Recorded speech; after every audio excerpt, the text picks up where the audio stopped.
लोकशाही साहित्यरत्न डॉक्टर अण्णाभाऊ साठे यांची जयंती आहे. काय सांगाल तमाम नागरिकांना, काय आवाहन कराल? साहित्यरत्न लोकशाहीर अण्णाभाऊ साठे यांच्या 106व्या जयंतीमुळे तमाम समाज बांधवांना हार्दिक शुभेच्छा. आपण अतिशय चांगल्या आणि उत्साहाच्या वातावरणामध्ये ही जयंती साजरी करावी आणि या जयंतीच्या उत्सवाचा आनंद घ्यावा ही सगळ्यांना मी आवाहन करतो. मंजूर झालेला आहे, जागा पण मंजूर झालेली आहे, पण खूप दिवसापासून प्रलंबित आहेत. फक्त रोड खुले जातात असं सूचनावर चाललंय. डॉक्टर पद्मसिंह पाटील साहेब यांनी जवळपास 1999च्या आसपास या चौकाला अधिकृत मान्यता मिळवून दिली आणि त्यावेळेस त्यांनी आमदार निधी मार्फत या चौकाला 5 लाख रुपयाची निधी देऊन ह्या चौकाची स्थापना केली. हे खरं आहे की हा संघर्ष 40 वर्षापासून चालू आहे, पण या संघर्षाला पूर्ण करण्याचं काम, या संघर्षाला न्याय देण्याचं काम लोकनायक राणा जगजितसिंह पाटील यांनी केलं आहे. डॉक्टर साहेबांनी हा चौक स्थापन केला आणि त्या ठिकाणी हा अण्णाभाऊ साठे यांचा पुतळा उभा करावा यासाठी राणादादांनी आटोनाट प्रयत्न केले. त्यांनी राज्यमंत्री असतानाही बऱ्यापैकी प्रयत्न केले, परंतु हा जो पॉइंट आहे हा नॅशनल हायवेवर येत होता, राष्ट्रीय महामार्गावर येत असल्यामुळे शासकीय लेवलच्या जे परमिशन आहेत ते भेटले नाहीत.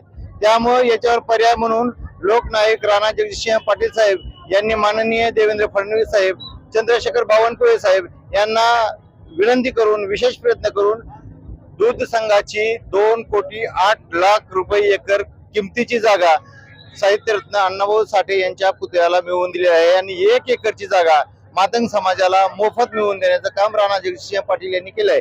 मग राणादादा एवढ्यावर थांबले का? नाही. राणादादा जगजितसिंह पाटील साहेब यांनी 1.5 कोटी रुपयाचं मंजूर जागेवर कंपाऊंड वॉल करण्यासाठी निधी मंजूर करून घेतला आणि त्याची शासकीय प्रक्रिया जी आहे, टेंडर काढण्याची प्रक्रिया सध्या चालू आहे.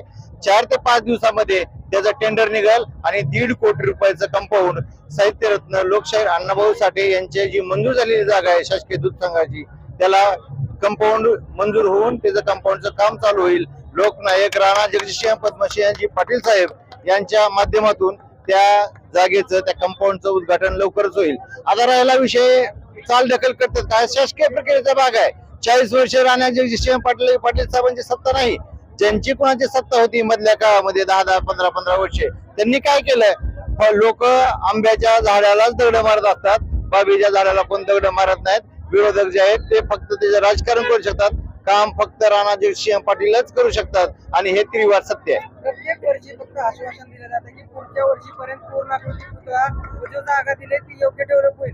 मग आता किती दिवसात ती जागा डेव्हलप होणार आहे आणि पुतळा कधी बसणार आहे? शासकीय यंत्रणे मार्फत काही गोष्टीचा विलंब झाला, पण तो विषय जो आहे तो कसा मार्गी लावायचा ते राणा जगजितसिंह पाटील साहेब यांनी जीवाचं रान करून आतोनात प्रयत्न करून पूर्ण केलेला आहे. 2,08,00,000 भरायची मातंग समाजाची मानसिकता होती का? किंवा मानसिकता जर असेल तर तेवढी ऐपत होती का? आणि ती जर असेल तर समाजाने तेवढं ती पैसे देणं शक्य होतं का? या सगळ्या गोष्टीचा विचार करून साहित्यरत्न लोकशाहीर अण्णाभाऊ साठे यांच्या पुतळ्याची जागा विनामूल्य किमतीत भेटावी, त्याच्यामुळे राणा जगजितसिंह पाटील यांनी 2 वर्ष आतोनात प्रयत्न केले आणि त्या आतोनात केलेल्या प्रयत्नाचं चीज म्हणून 1 रुपये मूल्य किमतीनं ही जागा भेटली. 1 रुपया सुद्धा नाही, विनामूल्य किमतीने ही जागा भेटली. ही जागा साहित्यरत्न लोकशाहीर अण्णाभाऊ साठे यांच्या पुतळ्याच्या नावावर 7/12वर लागली. हे या राणा जगजितसिंह पाटील यांच्या कामाचं फलित आहे. आणि आता राहिला विषय चाल ढकल करण्याचा. 1.5 कोटी रुपयाचं कंपाऊंड मंजूर झाले, मग कंपाऊंड मंजूर झाल्यानंतर ते काम बांधकामाला तर वेळ लागेल का नाही? विरोधक नुसत्या बोंबा मारण्याशिवाय काही करू शकत नाहीत. कामाचा माणूस फक्त राणा जगजितसिंह पद्मसिंह पाटील साहेब आहेत, हे त्रिकाळ सत्य आहे. पुतळा 2027च्या अण्णाभाऊ साठे यांच्या जयंतीला करण्याचा आम्ही आतोनात प्रयत्न करू आणि तुम्हाला 100% सांगू शकतो, पुढल्या वर्षी आपण अण्णाभाऊ साठे यांच्या पुतळ्यासमोर मुलाखत देऊ एवढी ग्वाही देतो. आणि या सगळ्या प्रक्रियेला राणा जगजितसिंह पद्मसिंह पाटील साहेब हे एकमेव यशस्वी करणार आहेत, हे त्रिकाल बाधित सत्य आहे. आज काय काय उपक्रम करण्यात आला जयंतीनिमित्त? आज जयंतीनिमित्त सर्व समाज बांधवांना ज्या समाजोपयोगी कार्यक्रम आहेत, कुठं साड्या वाटप केल्या, कुठं फळ वाटप केले, काही ठिकाणी विद्यार्थ्यांना वह्या पुस्तक वाटप केले. ह्या उपक्रमाचं आनंदासाठी लोक एन्जॉय करून डॉल्बी लावून नाचत आहेत.